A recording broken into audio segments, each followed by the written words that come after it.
Alors j'ai compris que les crèmes à base de cortisone, ça sert à soigner l'eczéma, à faire baisser la poussée. Mais du coup, la crème hydratante, elle sert à quoi?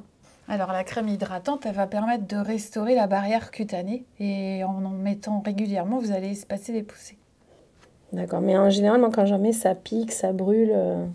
Oui, alors il y a beaucoup de gens qui le disent, hein. Si ça va pas, vous priorisez la crème à la cortisone pendant quelques jours et vous réessayez un petit peu plus tard quand l'inflammation sera un petit peu descendue. Et dès que vous la tolérez mieux, vous reprenez la crème hydratante. Pensez quand même à changer peut-être de type de crème, peut-être qu'elle est pas assez grasse ou trop grasse. Parfois, faut trouver la crème qui brûle pas. Mais justement, c'est gras, ça colle, c'est pas forcément pratique à mettre.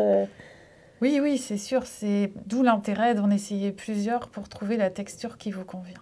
Et puis peut-être traiter ou cibler les zones les plus atteintes pour pas avoir à mettre de la crème sur toute la main. Et pour les crevasses, par exemple, au bout des doigts? Alors vous avez le stick qui est très adapté pour les fissures et les crevasses et puis qui permet aussi de ne pas avoir les mains toutes grasses parce que vous allez cibler les zones que vous voulez traiter. Voilà, vous pouvez le mettre dans votre poche et l'utiliser plusieurs fois dans la journée. Et on la met quand, la crème? À quel moment? Alors, ça va être un peu le moment qui vous convient, mais c'est vrai que c'est bien d'y penser quand on se lave les mains, après le lavage. Après, c'est bien aussi d'en mettre avant de dormir. Donc, si vous avez mis de la crème à la cortisone, vous pouvez en mettre après, parce que vous n'allez pas vous laver les mains pendant plusieurs heures. Plus vous allez hydrater vos mains, moins vous aurez de poussée. Donc, ce sera que du bonus, Et j'arrête quand d'en mettre? à votre avis.